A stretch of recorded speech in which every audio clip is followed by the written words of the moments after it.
Hello, everyone. Welcome to the Hormone Helper podcast. I'm Coach Andrew, your hormone helper from Fit for All Fitness. I personally coach over 1,600 men and women to help better understand their hormones so they can lose weight and get their metabolism back on track.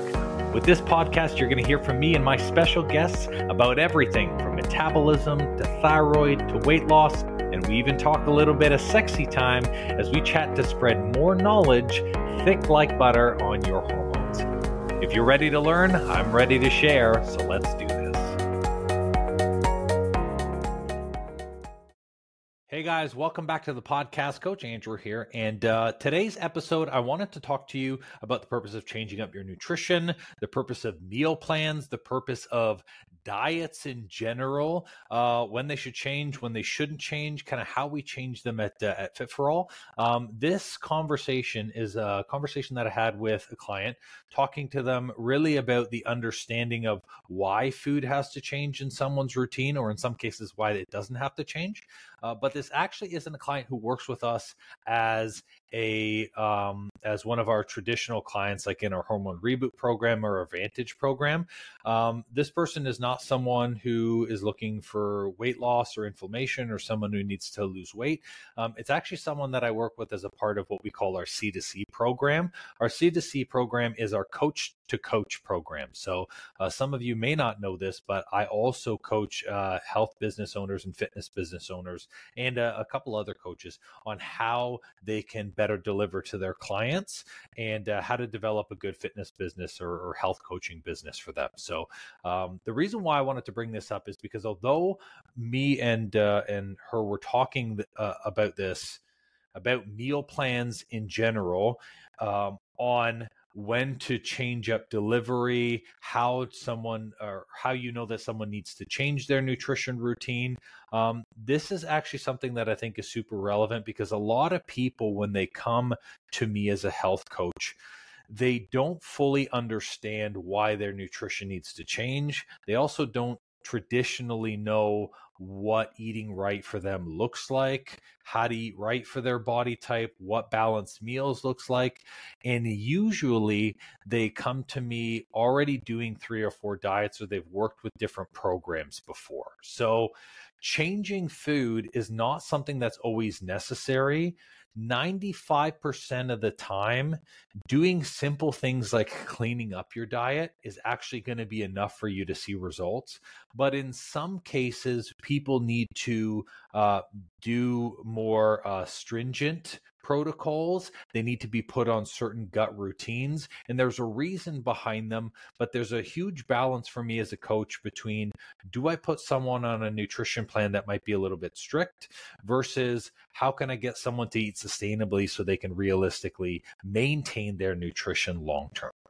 You do need to have both. Sometimes people see food discipline, being able to eat healthy, being able to eat consistent meals every day, not going out to eat every single day, not having junk food every single day. People view that more like food restriction sometimes, when really, to me as a coach, that's food discipline. You do need to, I'd say 80% of the time, eat clean in order for the 20% to be flexible and to be realistic. So I want to kind of lay that out there, but I want to have a deep dive into kind of nutrition, into meal plans in general. So when I'm approaching working with someone as a client, so someone comes to me, they're having a lot of issues with weight. They're having trouble maybe with their digestion. Maybe they're having hormonal issues. A lot of the time, there's different stages in which someone's nutrition needs to change. So let's start with a weight loss perspective. Many people have weight loss goals and they're like, I'm just looking to lose 15 to 20 pounds. I'm not really looking for anything else. My digestion's really good. I don't have any foods that trigger me. My bowels are pretty regular. So when I'm hearing like, oh, it's just a weight loss goal, traditionally speaking, if there's just weight loss without any digestive issues or any type of hormonal imbalance or weird hot flashes, then I know typically what they're eating is either large portion size or they're not eating a really clean diet. And just by cleaning up the diet would be enough for someone to lose weight. You can lose your first 10 pounds from a weight loss perspective, literally just cleaning up your food. So what do I mean by cleaning up the diet? I mean eliminating processed foods.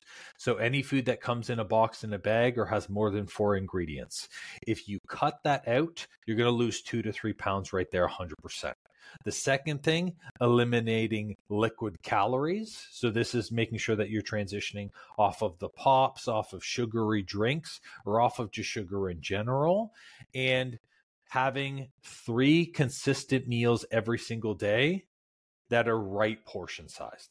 That's literally as simple as cleaning up is. Maybe I would add in one more step for certain people who aren't intaking their protein, and that's making sure that they're having their protein intake high, which is 1 gram per pound of body weight. That, for 95% of the people from a weight loss perspective, will help you lose 10 to 15 pounds, and it's very, very simple for you to do. The cleaning up the diet or cleaning up what you're eating isn't really a diet. It's not really a protocol, a process, cutting food out. And it's interesting because when people go into a process with working with a coach, or when they start their health journey, they think that they have to go balls to the wall. I'm going to do everything 1,000%. I'm going to put myself on a super strict plan. I'm going to cut everything from my diet that I normally eat. I'm going to strip a bunch of calories away. And then they leave themselves feeling restricted. It's not enjoyable for them. And then ultimately they can't maintain it because it's not sustainable. Step 1 with all of our clients is simple cleaning up of the diet. That's it. For the 95% of those people, that works. And from there, it's just teaching them proper portion sizing, teaching them what nutrients they need to maintain their metabolism to make sure that they're getting the right vitamins and minerals, and how to do activity consistently so they can keep and maintain their weight. That's as simple as food needs to be, and it doesn't have to be complicated. We don't have to have a special diet. There doesn't have to be a fasting protocol. There doesn't have to be ketosis or carb cycling, because the reality is those things are tools that are built for certain instances. They could be built for trigger foods. They could be built for someone who has a lot of systemic inflammation, maybe someone who has hormone imbalance. But in the case of just weight without any other issues present, food doesn't have to be complicated. And I think we get caught up in this system where we are complicating our diets. We're listening to people and they're talking about phytonutrients. They're talking about other different micros. And like even I talk about micronutrients. But in most cases, you don't need that stuff. You get everything that you need, just making sure that you're having balanced meals and that they're portioned in the right way. We have this thing now where we tend to overeat, or we tend to eat with our eyes, and that throws off the clean eating, or it throws off consistent eating. So where do all of these crazy diets come in then? Where does things like, here we go, name off the top of my head. Where do things like paleo, ovo-lacto, FODMAP diets, where does all of that stuff come in? Where does removing gluten and dairy, where do those things come into place if 95% of the time just cleaning up your diet's actually going to get results? Well, to me as a coach, I start things from essentially the easiest and the most simple, the most effective changes, and the most immediate changes, all the way down to complex. As we start getting more complex with nutrition, a couple of things happen. We have more things that we take out from the diet because there are more and more things that might be wrong with the system. So I want to walk you guys through kind of when I would start to change people's foods, what the removing of foods looks like if that's necessary, and why a coach would actually do them. Because sometimes people don't tell you, they don't walk you through the process. And the hard part about that is if you get a foods from a dietitian or you get a foods from a naturopath, a list, and they just say, cut this out, and they don't explain to you why, you're going to feel like those foods have to be out of your diet forever. And they're not. Most people, when they get put on protocols, don't realize that these protocols are for 3 or 4 weeks, and it's not sustainable for you to do long term. So let's go into these couple things. From a food perspective, food is changed up based off of 3 perspectives. 1, hormones. That's the first thing. The second thing, inflammation. And the third is weight. Weight is often a byproduct of hormones and inflammation is often a byproduct of poor eating or a combination of hormones and poor eating. Hormones themselves is a byproduct of either something mechanical, so maybe you've got a hormonal imbalance that's developed, or there's a certain body part or an autoimmune disease that you have that maybe you haven't figured out yet, like Hashimoto's, hyperthyroidism, those types of things. When we look at those things, the inflammation, the hormone imbalance, and the inflammation, and the weight, we break it down into really 3 categories. Most people for weight, it's cleaning up the diet. We've already talked about that. The next 2 categories falls down into inflammation and the hormones. If we look at just inflammation, we have something that's called gut inflammation, like you're having issues with your stomach. And then you might have inflammation that's a lot deeper, which is systemic inflammation. Systemic inflammation is basically where you have an inability to digest nutrients, you have a weak stomach, you have poor bacterial imbalance, and your knees, your joints, everything is swollen and swelling up, and you're not recovering properly. That's way past the gut beyond that point. So from a step 2, because step 1 is just cleaning up your diet regularly. Step 2 is really about making sure that we're healing the gut. Because if we heal our stomachs, if we make sure that our body absorbs as much of the nutrients as we can make good hormones, we can eliminate the inflammation, our body needs to or doesn't need to store as much fat. So if it doesn't need to store as much fat, then you start getting a release of weight. And you have inflammation that's being taken care of. So step 1 for me as a coach is always looking at what is causing the gut a hard time. It's one of the easiest things to do. And this is where I would then take a look at trigger foods. Trigger foods are foods that you might be intolerant to or that are really hard for you to digest right now. Typically, it's either gluten and dairy, and sometimes in some cases, it might be fats. For the people that I work with on the regular basis, a lot of the times gluten and dairy is the one that's really hard. And that's just because their stomach is so weak that the gluten and dairy molecules are just really hard to break down. So they don't have any other issues eating any other food. But whenever they have something gluten and dairy based, they start to get bloating, they start to get gassy, they start to have abdominal pains. And then from there, the inflammation tends to build. Sometimes people can have an intolerance to fats. If your stomach is weak to the point where maybe you're not absorbing fats properly, you can have that too. But ultimately, healing the gut is about making sure that we are getting good, healthy digestion.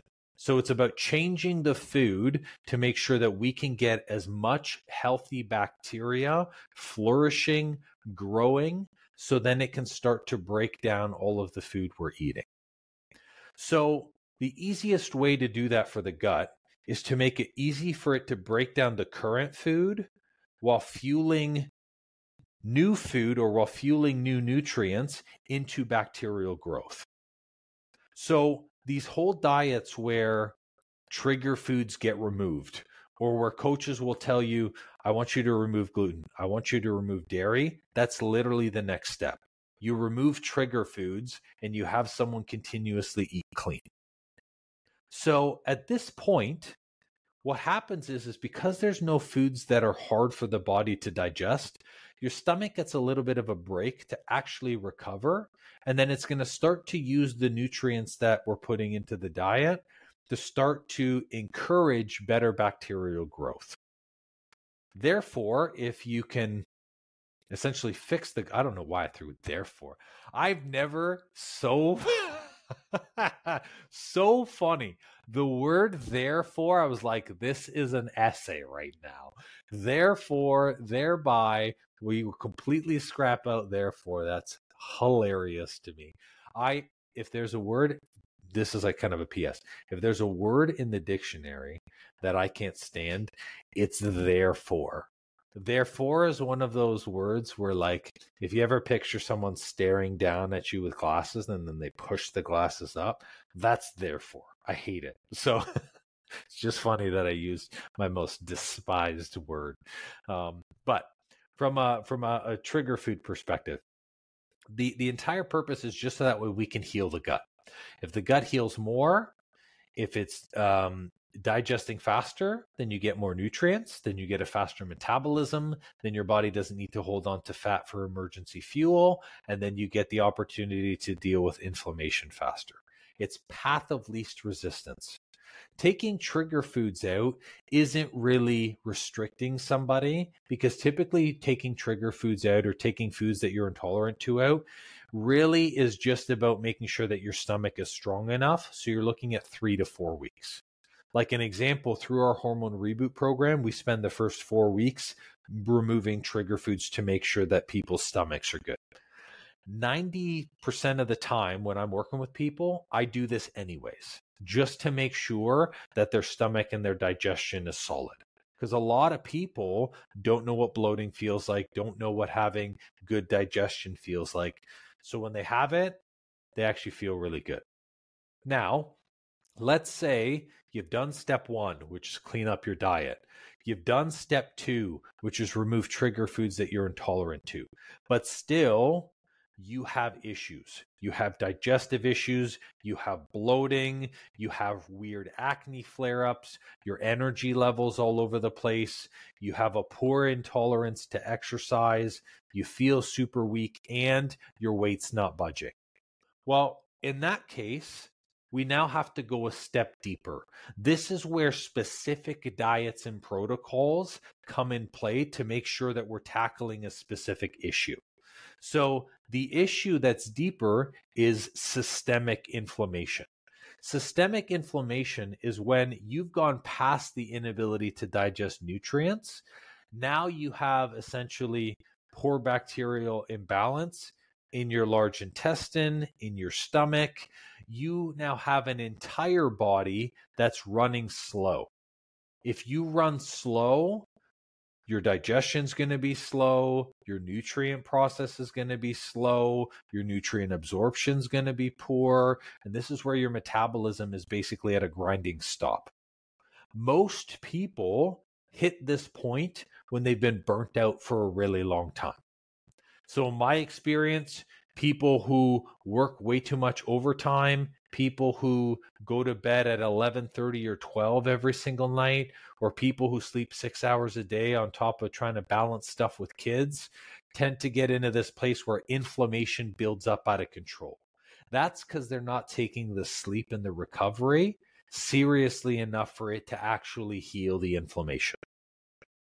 So at this point, someone's got systemic inflammation. So now we've already done 2 things, or I've done 2 things as a coach. I've told the person to clean up their diet, and I've helped them with their trigger foods. So at this point, this is where I now need to look at, okay, a protocol that can make food so easy to absorb that the body really doesn't have anything that triggers it. So this is where we might put someone on intermittent fasting. This is where we might put someone on a paleo diet, or we might put someone on a FODMAP diet. It's not that those things are bad, because those diets have a purpose. The purpose is essentially to break down food at a cellular level, to make it so easy for you to absorb that you can get all the nutrients from it. that you can not experience any triggers. So that way the food is really simple to eat and absorb. When you have that cellular breakdown and your stomach starts absorbing, what will happen is your inflammation will gradually improve.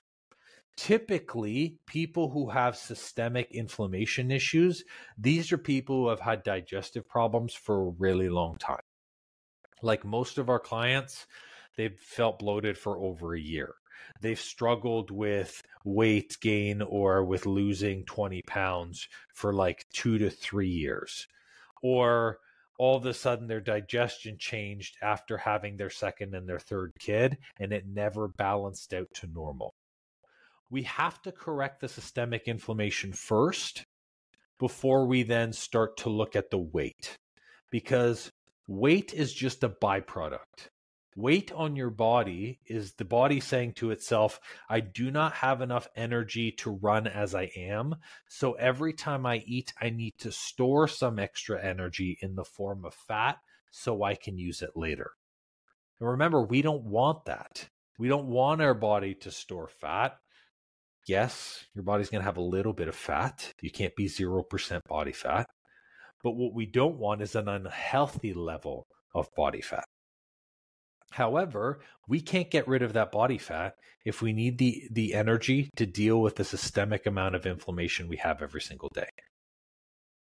So these diets, like paleo, like ovo-lacto, like FODMAP, to someone regular who's never done fitness before, who's never tried to lose weight before, who's never exercised before, who hasn't even started to eat clean, it's really extreme.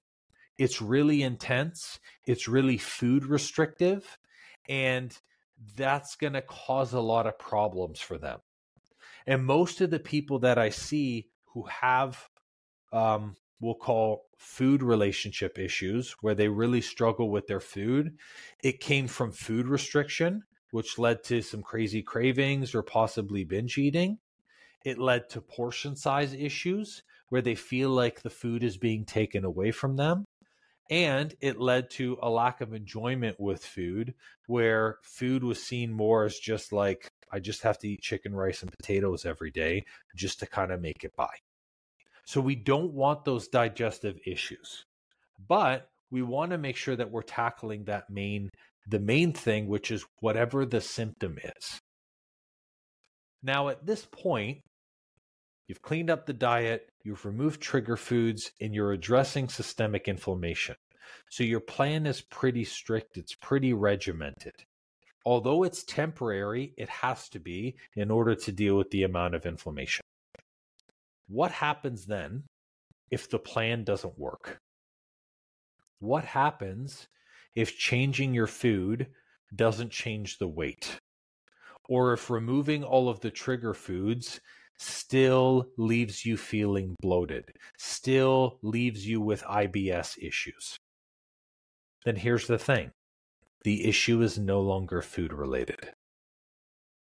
And that's so hard for most people to understand. Sometimes the issue is not food whatsoever. Sometimes it's truly just hormonal imbalance. When someone has hormonal imbalance, essentially there are certain hormones that are responsible for things like absorbing nutrients, speed of your thyroid, speed of your metabolism, the amount of muscle you build, the amount of fat you store. If those are out of line, so for example, something like estrogen, if you have too much estrogen, you can eat really well, you can have a system free of inflammation, you can not eat any trigger foods whatsoever, any gluten, dairy, and remove that straight from your diet, and yet you can still have issues with weight. You can still have issues with bloating because it's from estrogen or a hormone, let's say like testosterone. You could have really low testosterone, and even though you're eating well and even though you're intaking your protein amount every single day, you still have a hard time building muscle, you still feel extra sore for 2 or 3 days after your workout, and you're not recovering properly. It's because there's low testosterone. Testosterone is what allows protein to be used and what increases lean muscle tissue and allows for that repair. So sometimes the issue actually isn't food. And this is where sometimes people get put on these diets, and maybe the diets work for a little bit. Then they lose the first 10 pounds. They're super pumped. And they're like, awesome, this is the diet that I'm going to use for the rest of my life. And then it stops working, and then they start developing other issues. Most people who chronically diet, who are on protocols for 5 to 6 months, when they should be on the protocols for 3 to 4 weeks, they experience something called adrenal fatigue, where their body gets super, super tired and they lose energy. They experience slow thyroid, because their metabolism starts to slow down, and they experience nutrient deficiency. Because keep in mind, everything we took out from the food, everything we removed so we could try to clear up the inflammation, we've also lost those nutrients from those things. If our stomach isn't regularly intaking a variety of nutrients, if it's not taking a lot of different things all the time, then the stomach will always be weak. Then the nutrients will always be the same. And if you have the same nutrients day in and day out, if you don't have that variety of nutrients, then you're going to be short key vitamins and minerals for specific hormones. So long term, being on a diet, being on a protocol for too long actually starts to harm your hormone panel. And this is what most people are starting to see now when it comes to their weight and when it comes to their metabolism. Most people have never had weight issues in their teens, in their early 20s. The weight issues start to develop 35, 40, 50, when they're eating the same thing, but now their body's not absorbing the food like it used to before, because they have more systemic inflammation. So at that point, we can't keep taking away food. And that's what I was talking with the one coach that I'm working with in the C2C program, is she was saying, well, what is the right step if at some point you've removed all the trigger foods, if you've dealt with all of the bacteria imbalance and people are still having issues? Well, then the issue is hormonal. It actually has nothing to do with the food. This is where now you need to start looking at lifestyle changes. You need to start looking at how much stress you have every single day. You need to start recover after your workouts. You need to start looking at your sleep. You need to start looking at your hydration. Sure, your food is a large part, a very, very large part, probably the largest out of everything. But hormones is a close second. And if your body is not hormonally conditioned to absorb the food properly or to create proper hormones properly, guess what? Nothing you do with food is going to matter. And I will say that confidently as a coach. And some people, they might get a little annoyed with that. Nope, it's food fixes everything. Food doesn't fix everything. I know, because my personal experience with food, especially when I had my hormone issues and I had low testosterone, nothing I ate mattered. And I've been eating clean for the past 10 years. I still couldn't put muscle on my body. It was still hard for me to wake up every day. I still felt exhausted, and I was eating all of the right things. So back to the purpose of a food plan. Food plans are there to ensure that you're eating the right portion sizes and to ensure that you're eating the right nutrients for you and for your body type. Outside of that, diets are specific tools. And by diets, I mean things like keto, like intermittent fasting, like FODMAP, like paleo. Those are tools for specific issues with bloating, maybe issues with certain food intolerances, but your body is not designed to eat like that for the rest of your life. There needs to be a sustainable way to have breakfast, lunch, and dinner without weighing every almond that's on your plate, cutting things into small bites, and chewing 30 times for each food piece. That's not realistic. And that's why you also can't take a specific diet as gospel, because a diet may have worked for you in the past, but your hormones, your metabolism, your digestion may have been totally different when you started that diet.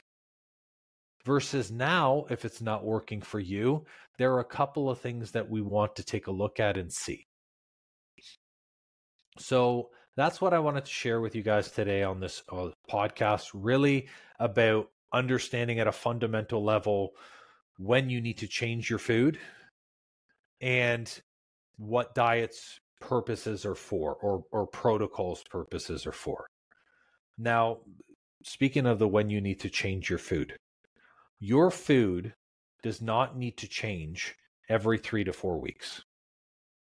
So many people want another food plan, want another meal plan. They want to be changing things all the time. And it might take 2 to 3 weeks to just remove inflammation and then have your body actually start absorbing nutrients. Food should be changed on an as needed basis. So if you want to maintain, let's say, a weight of 150 and you're eating and you're maintaining that weight fine, and you don't have any digestive issues and there's no bloating and there's no other imbalances and your hormones are great, cool. You don't need to change anything. You don't need to cycle carbs. You don't need to add something in. A lot of the times we want to change up stuff all the time. Sure, let's try new recipes so we don't get bored, or let's figure out new ways to, of course, make our food, but you're not going to be changing your portion sizes. You're not going to be altering a significant amount of nutrients or skyrocketing your protein or taking away carbs, because at some point you have to put that stuff back. And if you do food wrong, if you do diets wrong, whenever you put the food back, you start to get the symptoms and the issues again. See, when I'm working with clients, whenever we bring their trigger foods back, they don't have any triggers to the food anymore. Whenever I bring the portion sizes back, or I take them off of a protocol, they don't have systemic inflammation. They don't get bloating issues anymore because it was fully dealt with and their body can actually handle the food volume. Doing food wrong means that you're just putting your body through an unknown amount of stress, switching things, taking away nutrients, and that's way too hard on the body hormonally. So that's how you know that you're doing it right, is if you're seeing consistent results, if you can hold your weight, and if your metabolism is stable. You're doing it wrong if your metabolism's all over the place, and so are your symptoms. Now, the one final piece to this before I end this episode, because I want to make sure that these episodes are, these podcast episodes are really, really important, is the food restriction piece. I touched on it a little bit earlier. There's a difference between food restriction, like I can't have gluten for the rest of my life and that makes me feel restricted, or I can't have a piece of cake for the rest of my life and that makes me feel restricted. There's a difference between that, which is not good, and food discipline. Most people have weight issues or struggle with their weight because they don't have food discipline. No one ever taught them food discipline. And what I mean by that is not, again, it's not weighing food on your plate. It's being realistic with your choices. So if you know you're going out for dinner to eat with friends, breakfast and lunch should be the same as your regular day, because dinner is going to be the only meal that's out. You're not going to skip lunch to then go eat dinner or miss breakfast and lunch to then have a bigger dinner, because now you're creating the food imbalance. Food discipline is showing up and doing a couple of things. One, it's eating regularly. So every 2.5 to 3 hours, having something so that way you don't get hungry. It's knowing your portion sizes so that way you're never overeating. It's stopping when you're full, and it's understanding your hunger and your fullness cues. If you're hungry, eat something. If you're not hungry, don't eat something. Doesn't even matter if it's chocolate cake or if it's not. There are some times we go to restaurants, I have the meal, I don't want to look at the dessert menu. I knew I was full the moment I finished the meal. That's where the discipline comes into play. That's where you have to listen to your body. That's not restriction. You can still enjoy your food. You can still have the different types of foods that you want. You can still have your cake and eat it too, providing it's not affecting your weight, you don't have any inflammation issues, and your hormones are stable. If those things are a challenge, then you might need to look at changing up your food, cleaning up your diet, removing the trigger foods, and possibly starting to look at the systemic inflammation. Now, some of you listening, you're probably like, I don't even know if I have systemic inflammation, or I don't even know if my hormones are imbalanced. This is where getting blood work is a good idea, and also working with a coach is really great, because you don't know what you don't know. When you're so close to the challenge or to the problem, sometimes it's really hard for you to actually get a good understanding of what's a symptom and maybe what's something that's one-off. So as a coach, it's really easy for me, because I see this stuff all the time, to recognize immediately if someone's inflamed. I can see it in pictures. I can hear it in sometimes the way that they're explaining their fatigue through the day. I know the things to look for. And ultimately, it's about really pinpointing it so that way, if you do have to go on a diet or if you do have to change your food, it's not extreme. We want to make it effective, do the thing that we need to do to get rid of the issues. And then once those issues are free, we bring you back to a regular food routine. So just wanted to showcase that. That is all for this episode. I appreciate you guys listening, and hopefully you can tune in to the next episode of the podcast. We'll catch you guys later. Bye. Well, it seems I'm all out of info juice for today. That's all for this episode, and thank you so much for listening. Please leave a raving review for me if you've learned something good, and make sure to subscribe to the podcast so you don't miss an episode. Now, if you're in the mood for some more great content and tools to get your hormones on track, why not check out our free Facebook group and the blog on our site? We do amazing weekly trainings in our group that me and my wife call Tea and Teachings that give good tips for anything hormones and metabolism related. It's also a great community where you get to share your goals and success with like-minded people just like you. I'll make sure to drop both the Facebook group link and the blog link in the show notes for you. Or if you're ambitious like me, the name of the group is Weight Loss and Balanced Hormones. It'll say Fit for All beside it with a picture of me. So come and join us and have more fun.